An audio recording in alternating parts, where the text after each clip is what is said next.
And I'll preface this. I mean, you kind of know I do kind of have a soft spot for June. I do like her. I do find her entertaining, even though she says a lot of stupid shit.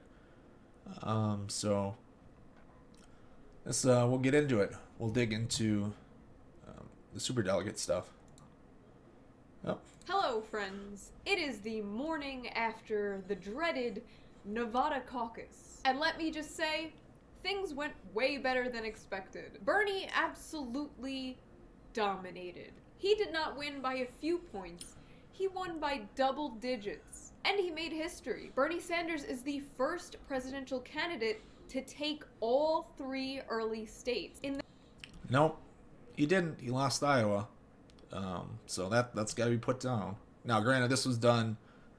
This would have been done Sunday last week, so it would have been before the recount was decided. But yeah, at this point, you can't push the Bernie won Iowa thing anymore. Buttigieg won it. In the history of America. And of course, our friends at MSNBC took the news very well.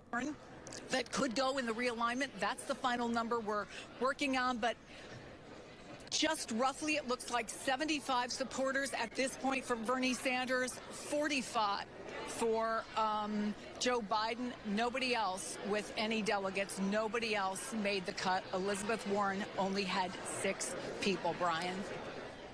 Interesting. These, again, are people who work on the Strip within 2.5 miles of the Bellagio, largely people of color. Of those, the majority are Latino, and they are clearly, at least from eyeballing it, strongly in favor of Bernie Sanders, with Joe Biden coming in second.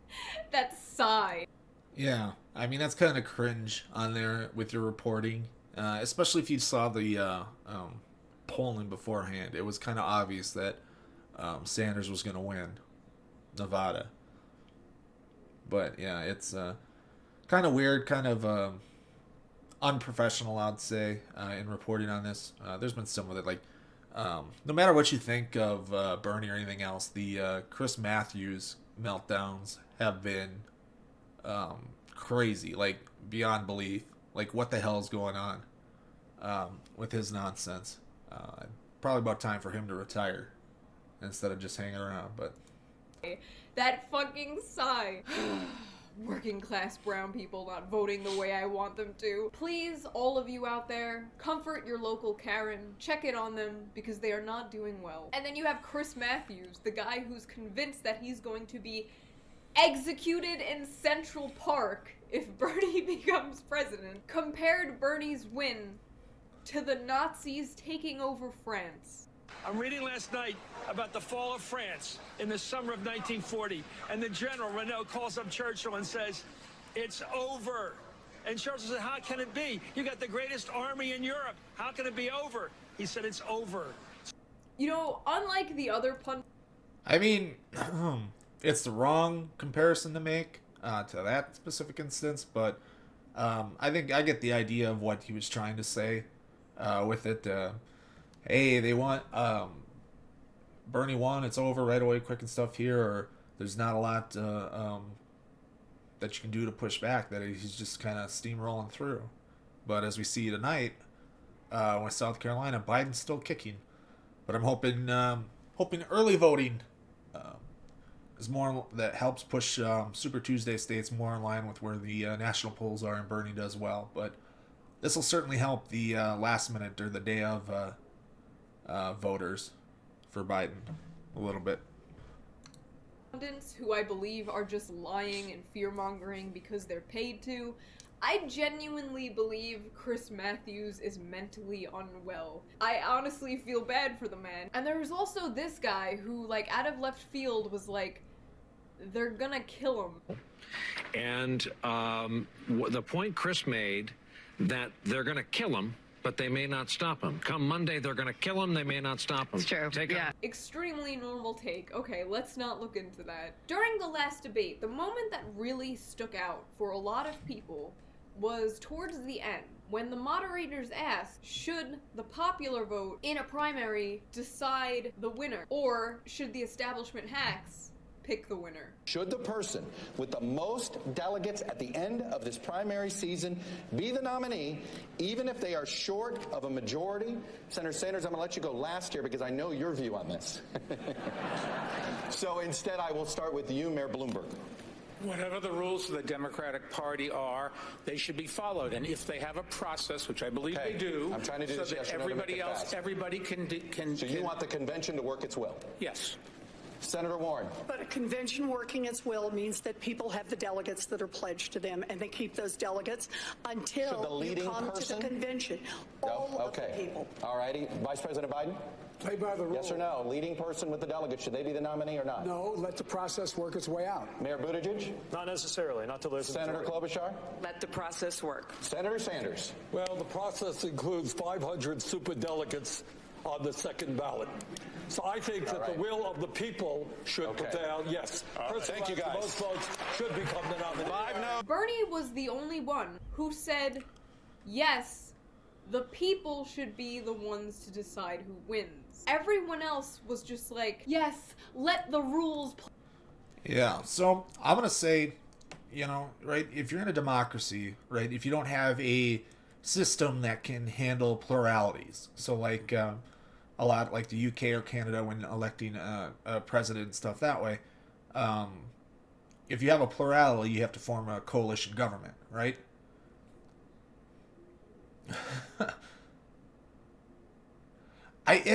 It's weird. It's like they've never followed elections before. But yeah, I mean, exit polling and stuff, they feel confident enough in it, they'll call it, right?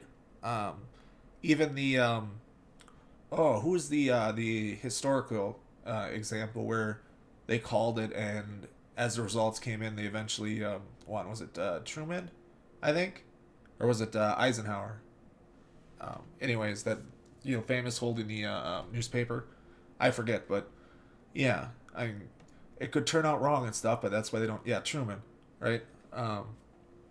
So they'll call it when they see it there, even if it's ends up later being wrong. But that's why, if they think it's too close, they'll wait before they'll call it. They'll wait until 50-60% come in. But if it's a clear blowout, it's a clear blowout, and they're gonna call it right away.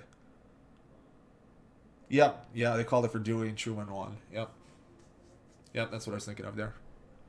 But yeah, but anyways, as I was saying, with like the UK and Canada and Australia, I think does, and other places do it. I'm not as familiar with everybody's how they handle their elections for prime ministers or president equivalent leaders, but there you can have a plurality, and hey, if as long as you can form the coalition government, you can run the government, right, and do it that way. But when we're doing picking this single candidate, plurality doesn't work, right? So if a majority of the candidates don't, or majority of the people don't vote for the candidate who has the plurality, I mean, you can't justify giving it away. Now, we'll get into, like I said, I brought up before we started recording the video,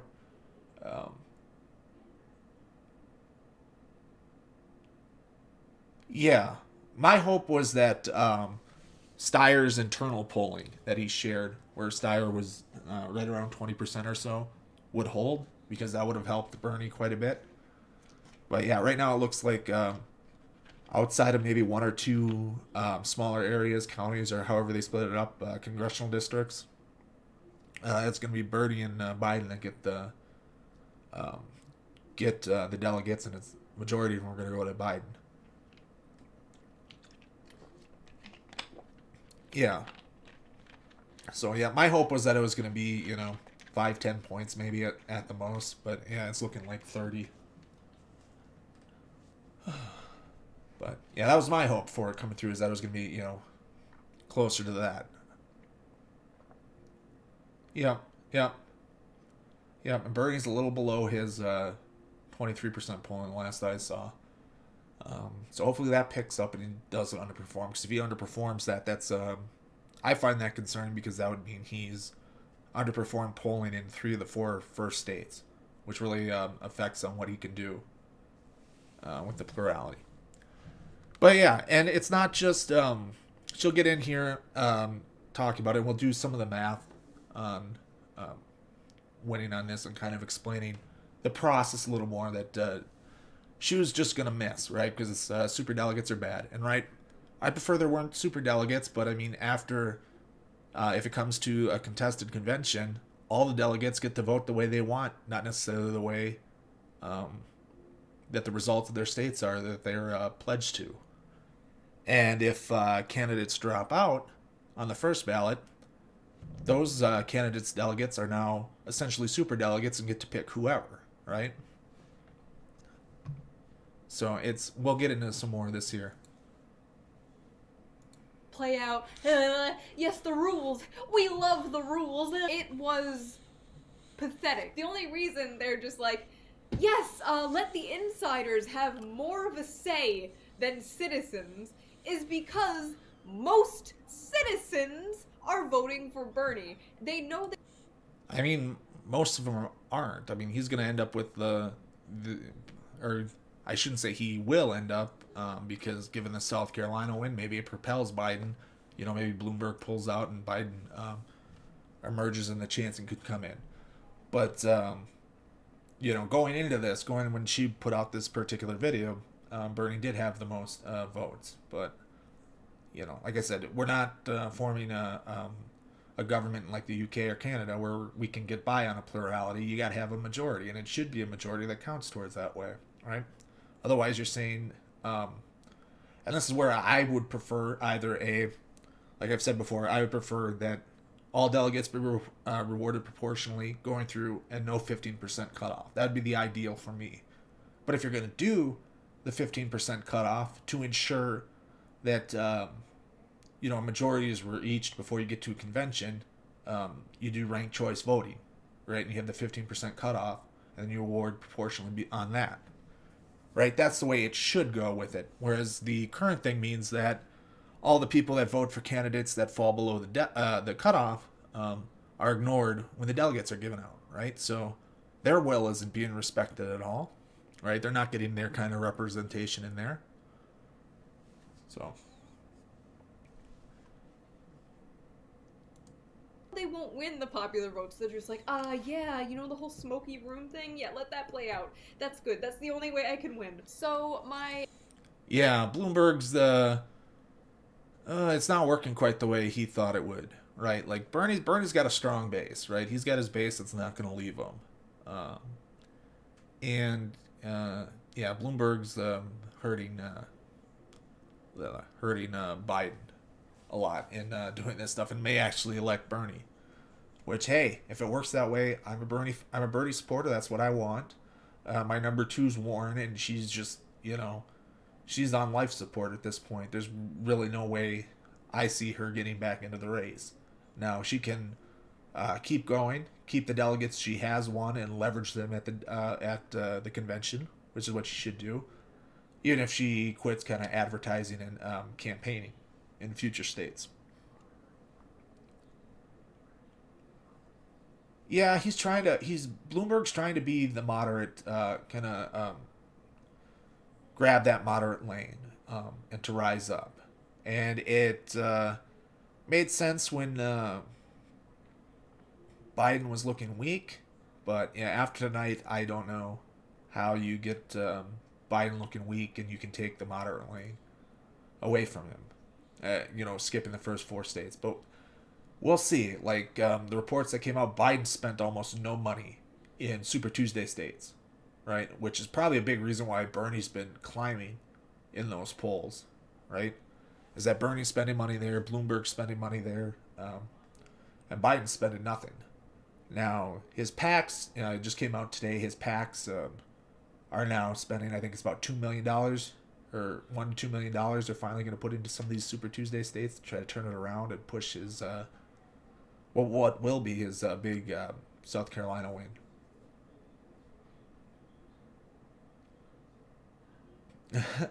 Yeah, Bloomberg is, like, if he ended up, there's no way they can pick him as the nominee, right? Now, so, but, and they wouldn't. It would go to Biden, obviously, right?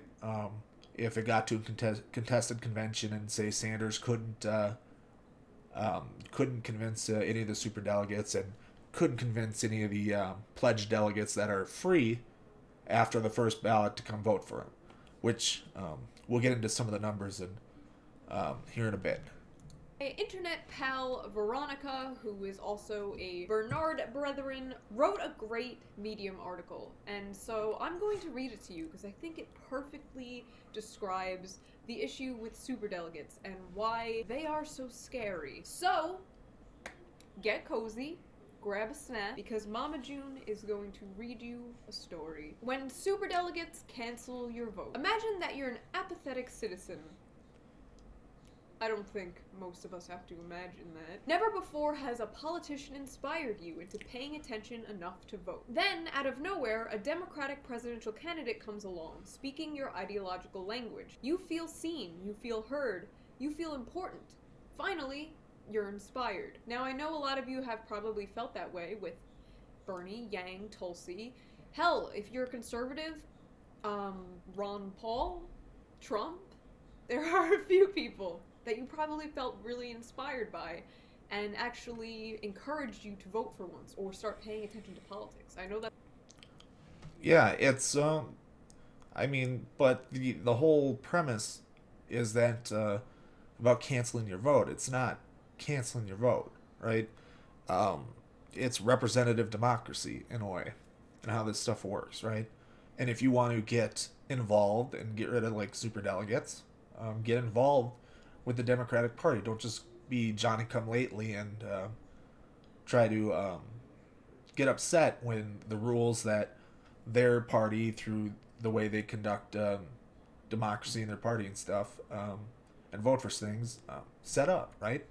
That was, that's one of the things I was glad Bernie never dropped out and ceded the primary election, because he was able to, by staying till the convention, he was able to leverage, his delegates, his support into making the changes, right? So he played within the system, made the changes that are probably going to help him get the nomination, right? Assuming, there's not a huge runaway bounce for Biden here after South Carolina, which might be the case, right? That, Biden's here, so everybody that was voting Buttigieg that wanted a moderate, or Klobuchar, or warn people that don't want Sanders, start leaving those candidates and running to Biden. Biden might end up in with the plurality come the convention, and I don't know how happy Sanders supporters are that want Sanders, if he gets a plurality, will stand behind and say, all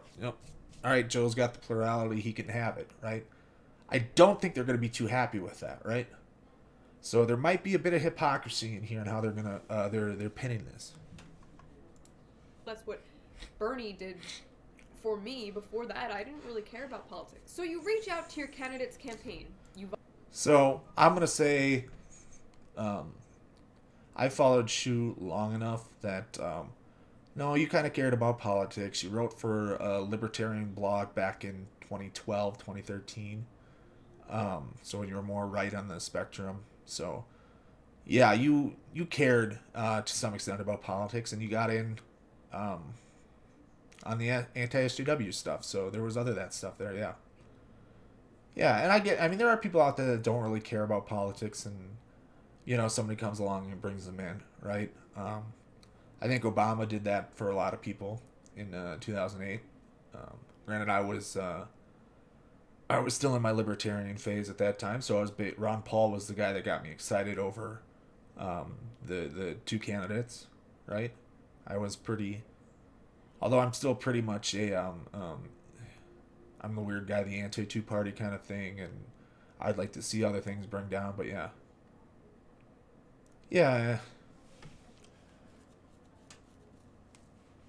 Yeah, I mean, learn the rules, learn how things work, learn how democracy goes and stuff. Like, some of the rules are, like, cringe and all that other stuff, but, I mean, imagine a point in time when, only the party members got to decide who the nominee was, right? There was no voting, there was no primaries, there were no caucuses, right, for the regular people to vote, right? So that'd be about a little over 100 years ago that started to change. And even when, So that changed on the state level. So get active in your politics if you want to change these parties. Don't just wait until somebody comes along and then be upset that you don't get your way. Be active, be involved on the local level, and you can still change things on the national level through that, right? So, what was it? Oregon, I think, was the first to push for it, but they didn't end up with the first primary for the parties and stuff. They pushed for it on like the local level and for local elections and selections of candidates, and they ended up being like second on the national level. But yeah, there was another state that came in. I forget which one it was. This was about the mid 1910s, right? So early 20th century and stuff. And that's what goes with. I find funny that a lot of the conspiracy theories on the national level, right, are they have about like the DNC doing stuff and just picking and all that stuff. And it's like, no, these other states, these local chapters of the Democratic Party have quite a bit of say, right? So like changes I brought up last time, changes to the primary season, right? So there's been different ways they've tried to change it, so it's not the way it is now. And the local branches and all that other stuff that vote, the state branches and stuff, they didn't like it. They voted against it. They didn't have the votes, right? So democracy didn't prevail with that stuff. So those kind of changes haven't been made, right? So volunteer your time, donate your money, and tell your family, friends, and colleagues about this amazing person who will work to make everyone's lives better. You vote for your candidate during the presidential primary or Democratic caucus in your state, and you bring family and friends with you. You feel pumped, you feel hopeful, and then your candidate wins your state. All that work, all that donated money, you helped your candidate accomplish their victory. And then we descend to hell. The Democratic National Convention rolls around, and you're excited to watch your candidate sweep the states you know they won. Instead, you watch in horror as you witness individuals overriding the will of the voters from your state and another state. Oh, who did I get there? Yeah, thank you for the follow, Empire Strikes. So, yeah, this is a weird story they have. Like, no, so obviously, pre this election cycle, you had the superdelegates that right on the first ballot could cast their vote whichever way they wanted, right?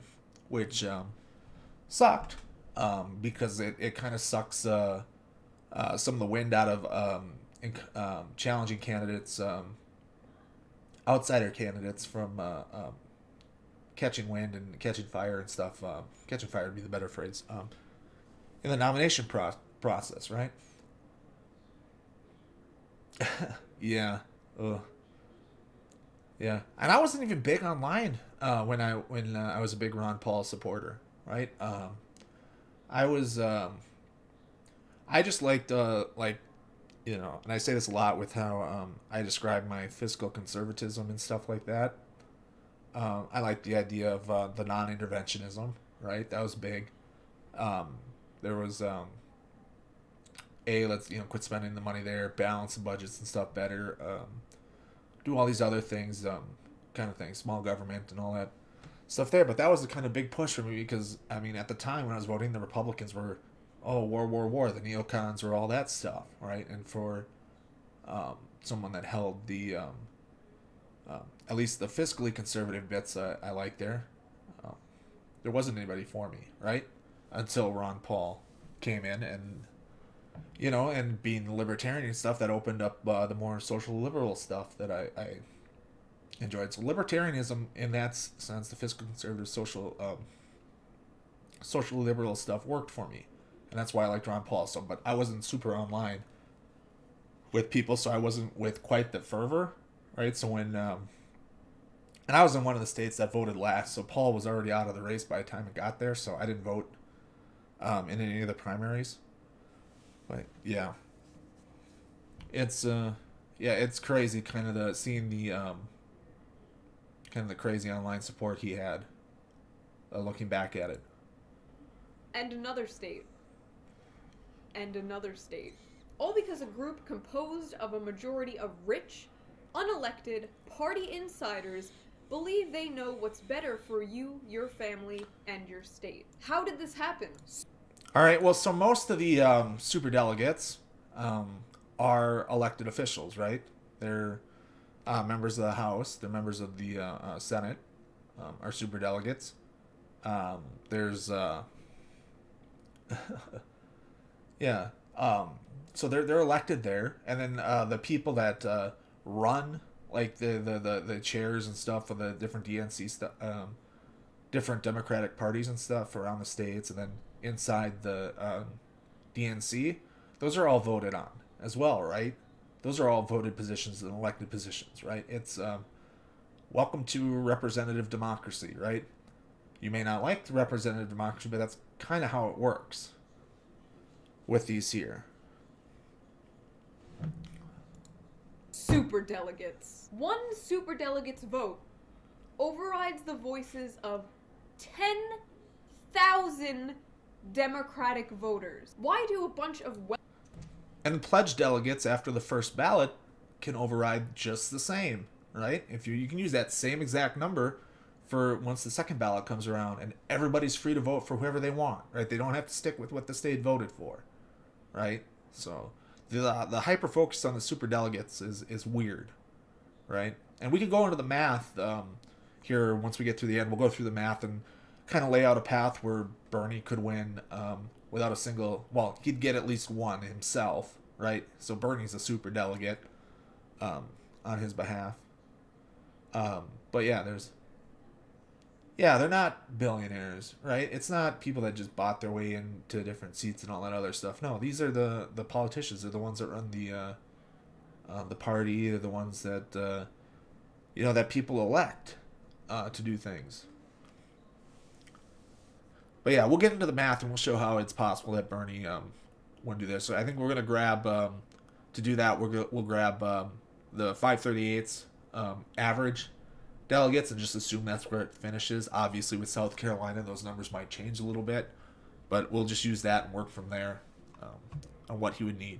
And you know what's kind of interesting in picking delegates to go and vote? So if you want to provide some insurance to Bernie that maybe he can come back and take it in the second ballot, so you know you have somebody who's pledged to a different candidate that will go and vote Bernie, you can put yourself in position in your state to maybe win one of those delegate spots. Now it's going to take some maneuvering, but yeah.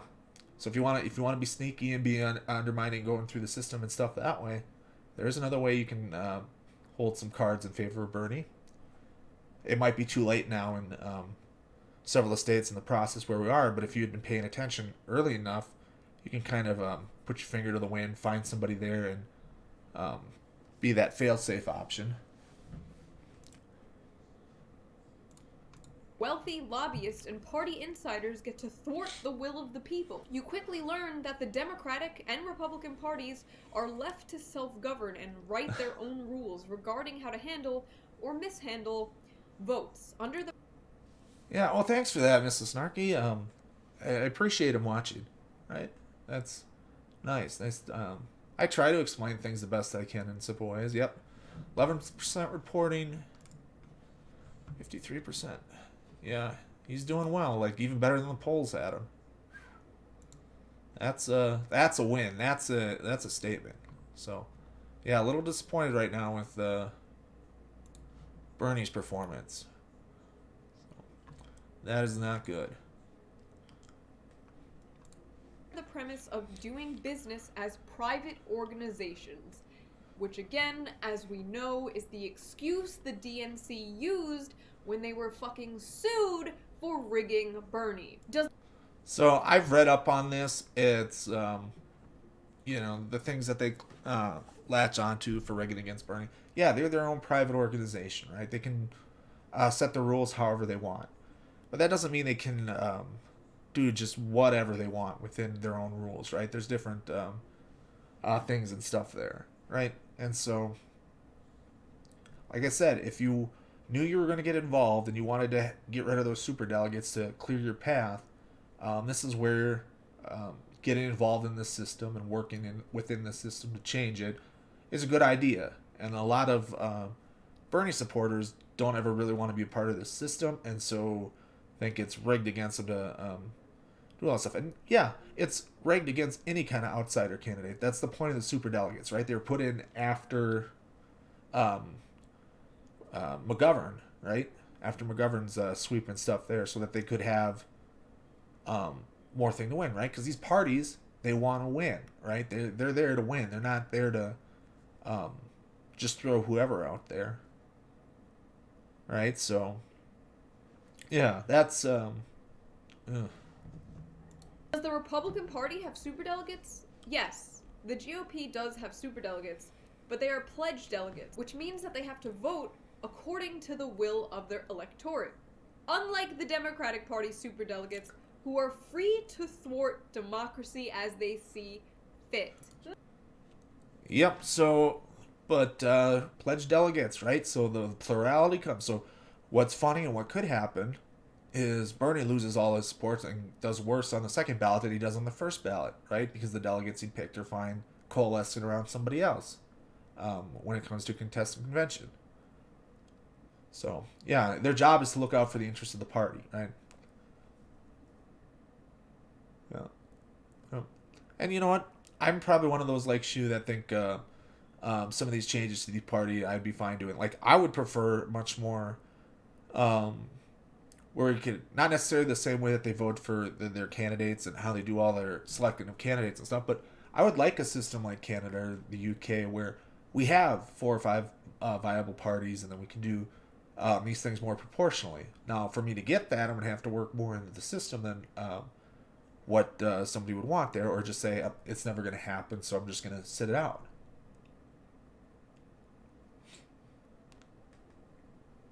Yeah. Yeah, like, and so I hate, like, the last election, the superdelegates, right? So when they report the superdelegates alongside the pledged delegates, oh, well, Hillary's running away with this thing. Oh, it's all, and all the media coverage there. And so it kind of discourages people coming out and voting for Sanders, right? But, you know me, I like much more,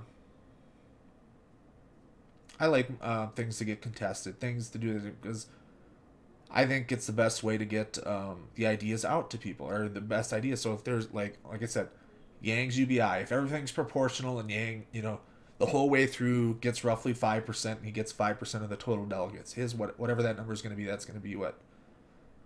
A couple hundred delegates, maybe 100 delegates, 150 or so. He can come into the convention and he can get UBI into the platform, or at least some version working towards it, right? Whereas under the system as it currently is, he has nothing in say in kind of shaping the Democratic Party, right, and coming in that way. Yep, the Electoral College. Yep, that's one there. Other ways to, well, yeah.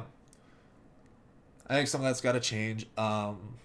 There's some things with gerrymandering we got to fix, but yeah, there was. Well, and I think another way that would help get rid of the two-party stranglehold is allowing third parties on the national debate stage. Now, the Democrats and the Republicans don't want that because of the Ralph Nader situation. But, yeah.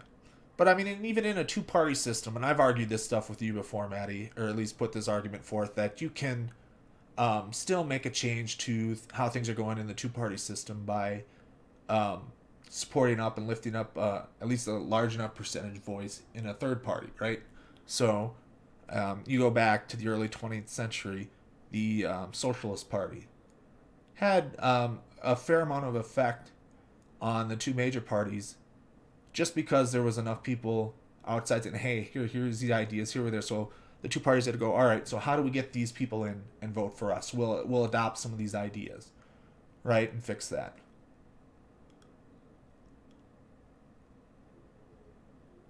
Yeah. No, yeah, and I get it. You don't vote for your prime minister, but I would look, like, even if you vote for it and stuff there, but yeah. So you support these other parties, and they say, all right, we'll come in, we'll grab it there. Now, maybe those days are over, given technology and everything else. It's way different than it was in the early 20th century, right? And where there was probably much more regionalism in the two major parties.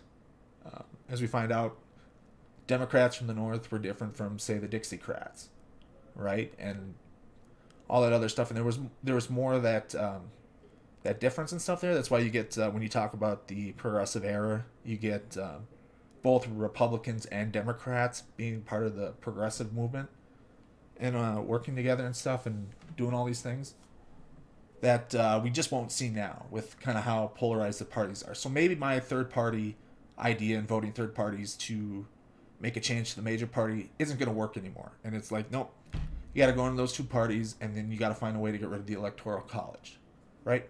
And so that's probably something I got to look into more and study more discussions on. Votes from citizens? That's nice.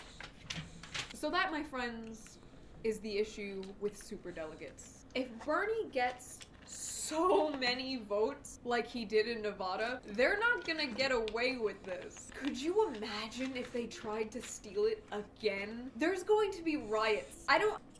They didn't steal it from him last time, right? So if we go even just by the popular vote, which is what you want to go by, Clinton won by like 3 or 4 million votes, right? Something like that. Now, one of them could argue that some of that might have been influenced by the superdelegates already being able to pledge beforehand, right, on who they were going to vote for. But again, you got to be in the system to change it, right? And work hard to push and make that change. You know, that's why I don't recommend people that really want to see the Democratic Party do that stuff. And it might be that way. I mean, thinking about myself, you know, I'm with these streams down there doing this and all this other stuff. I might have to start getting involved more as a Democrat, at least beyond the local level. At the local level, I think you can still kind of support around for third parties and stuff like that and find and help lift them up and help change things on the local level, right? Local and then the state level. But, yeah, I might have to get more involved with the Democratic Party if I want to see the changes I want to see changed, right? And that's something I've resisted for a long time. I'm one of those, like I said, going back to high school. I was always one that hated the two-party system, wanted to go. There wasn't enough there, and that's why throughout my life, I voted for a wide range of third-party options, even ones I vehemently disagree with in many different respects, right? I'm not a communist, I'm not a socialist, but I voted, and I'm not an anarchist, and I voted at different times for those as third-party people on the local level. I've also supported, the Libertarian Party. I've also supported some single-issue parties on different things. Part of it's just my way of trying to render influence out there, right? I'm weird enough. The thing that got me in the anti-SJW stuff and the stuff that's got me out was that, hey, I value that diversity of opinion and thought, and I think we, with people willing to compromise, we can kind of fit right where I want to do politics-wise and what I want to see and get done. But I don't know.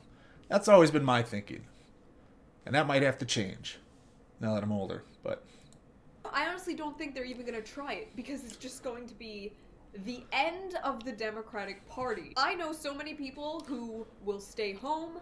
I know people who will vote for Trump or third party. I know people who are going to march in Milwaukee. By the way, I will probably be going to Milwaukee for the DNC thing. You guys should come. Maybe we can have a whole big meetup.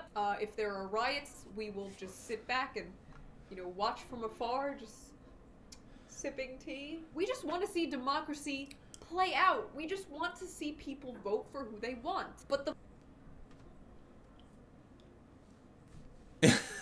yeah, no, and yeah. Like I said, I'm lucky that if I do decide to go third party in the presidential thing, I live in a state that hasn't gone Republican since Nixon, right? And it's the longest streak by any state outside the South voting for Democrats. So I might have that option, but I'm not enthused by any of the third parties, so I'm just my lack of enthusiasm as a presidential election for any third party is probably going to be a blue no matter who. Even if it's Bloomberg. Even if it's Bloomberg. Please don't let it be Bloomberg. Please. Please don't let it be that. Yeah. Yeah. And, you know, it all depends on what Bernie comes in. We'll do some math and we'll kind of figure it out here. We'll look at second ballot stuff and where it would make sense. Like, if Bernie comes in with only 30% of the delegates and say Biden with, I don't even know if this would be possible, but with the way things go and stuff there. But yeah, I saw that one. That was like, come on, guys, don't. Right, this is the one that'll oh. Now, I can't say because I can't tie him to anybody else online who's made different things, but optics. I mean, you want to change hearts and minds. You think you can change hearts and minds. Don't go threatening to, hold that thing down until they vote for who you want, right? But yeah, it's not weird. Like there's a process. Follow it, and it's gonna work. It's gonna work itself out. It may not be a process you like or not, but hey, get involved and fix it for the next time. Right? Make the slight change so that it helps you next time, right? The fucking DNC, the Democrats are in our way. I don't know who will win the general election, and I'm not putting any bets. Again, I'm extremely pessimistic, as it is. But we want Bernie versus Trump. We were robbed of it. We want right-wing populism versus left-wing populism. This is clearly what the people want. Again, thank you, Veronica, for this love. I mean, it doesn't seem that way, and so we're right about at the end, so I'll pull up the thing. So, like with South Carolina, it doesn't seem that way, and if Bernie continues to underperform pollings, it doesn't seem that way, right? And part of the problem with underperforming polling might be people like June, like a lot of the lefties, the more traditional lefties like Vosh or any of that stuff, running around saying rigged, rat fucked, all this other things, discouraging people to get out and vote, right? So if you wanted to use your platform productively for this, is to get out and advocate to do this, reach things, do all these things, like then there's similar campaigning to get people and to get out and vote for your person instead of saying, oh, they're gonna fuck us, they're gonna do this is all coming down on us and it's not gonna work. All you're doing is lending to a very doomer mindset and getting things fixed and changed, right? I can be pessimistic about something, but still say, hey, do this, and we got to do that. And hopefully, as the channel goes along in future elections and stuff like that, I can make my political voice known. And that's kind of the joy, or not joy, but the good thing about what we have with available for like internet personalities, right? Yeah, it's all rigged. You tell them it's all rigged. It's not going to work. Don't go. It's not worth it, right? And you're not going to get the change you want, right? That's it. I'm sorry. If you want to get it, you got to get active and do all that other stuff. Do what Bernie has been advocating with the whole revolution, getting millions of people involved in the political process who normally aren't. Get involved in it. Follow his lead. Pick it up. Do all that stuff, right? So that's why like the Justice Democrats was a good idea, right? Find those people, train those people, help them get involved in the politics and be more progressive, right? In the ways that you want them to.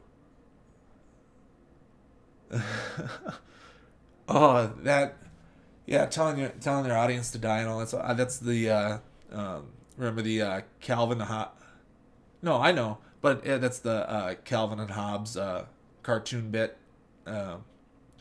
Where Calvin goes up to his mom talking about how he all wants to die and do all this other stuff because his favorite bands are all talking about that. It's like, they wouldn't be, I forget what the punchline is, but essentially it's like, why aren't they doing it themselves then, right? They're not doing it. Because it's there to make money. So I don't know where I was quite going with that, quite muddled. I'd have to find that particular comic, but let's do some math, some delicate math here. You know what? I don't have 538 pulled up, so let me pull that up quick.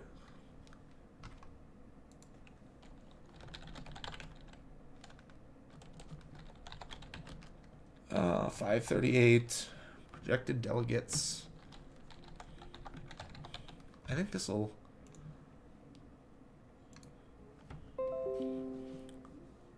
Stupid notifications. So, oh wow, so they've updated this stuff here. Bernie was a little lower than this earlier. But so this is what we're looking at. Where's the notepad? I'll pull this up. We'll do some math on screen and work together. Let's see. Can I pull it down without coming off screen? There we go. So that way, can I get this to do the two screen? There we go. So what do we got? Sanders at 1670. I can't see it on my thing. There we go. So these are the projected going in to the first ballot. 1270. We'll figure out what the numbers are. Yeah, this year leapt for joy.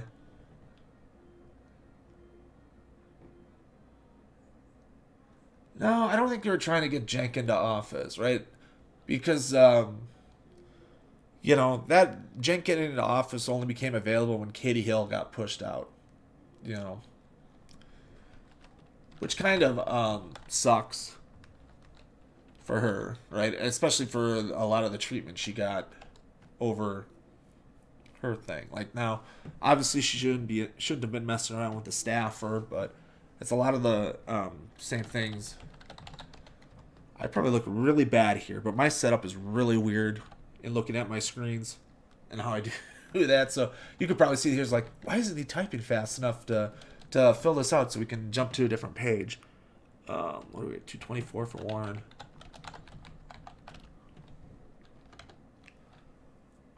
Buttigieg.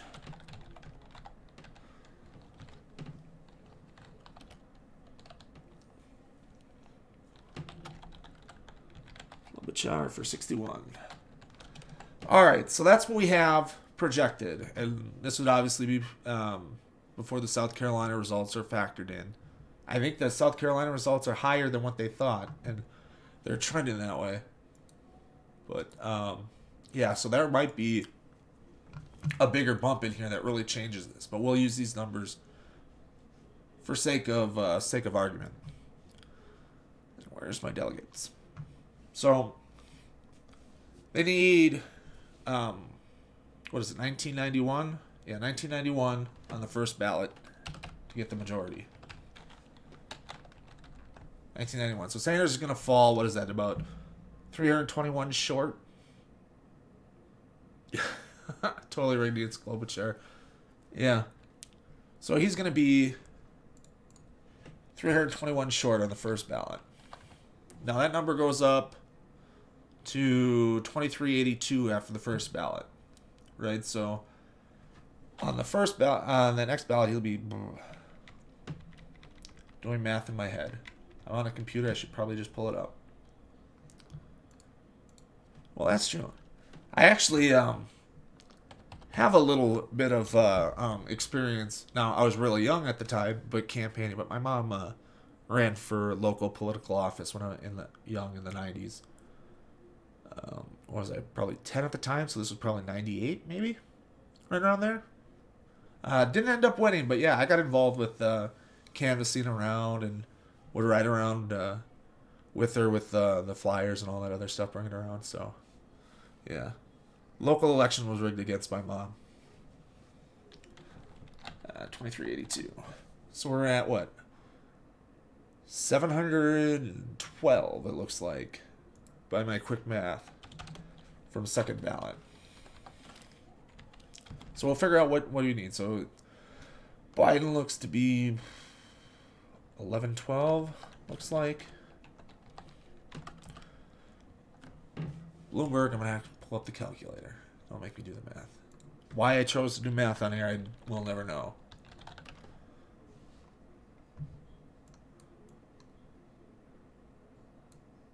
Wear hoodies as a kid? Yeah, but the election season was in the spring or summer thereabouts, so I wouldn't have needed the hoodie running around. You know what? It was probably my mullet back in the day running around. That's probably what rigged it against her. Yeah, I could ride a bike at the time. Yep. Well, yeah, like, so we would go, so we used to, or we did it, they had a truck, so we would do the, you know, if you live in a small town kind of thing, you'd sometimes ride in the bed of the truck. Little Red Riding Hood, yep. Walked into that one, didn't I? What do we got? 2382. But yeah, we rode in the back, and we'd stop, and they'd say, all right, go down this street, as we'd go down and run. But I'm too young. I don't even remember what the actual margin that she lost by was. So maybe she was really close, and we almost got it, but...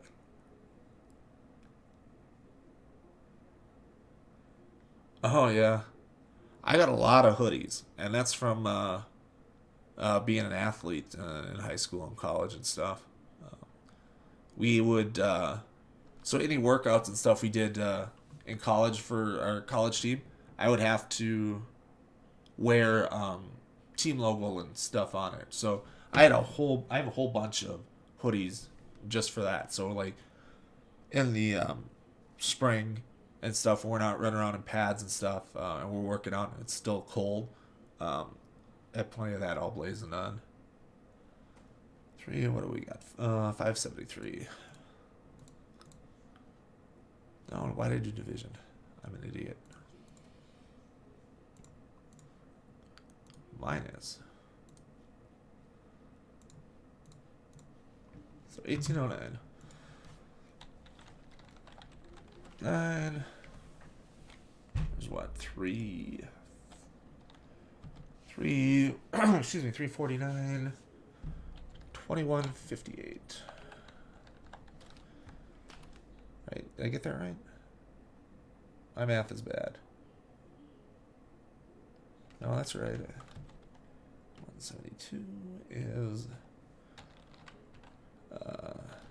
22, 20,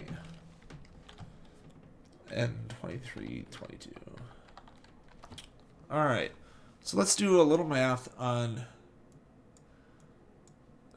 getting to the majority and stuff, and how we could do this with all the superdelegates not going to Sanders, well, outside of himself. So, Real Clear Politics has 771 instead of the 500 they said. So, there's 770 delegates, right? Superdelegates.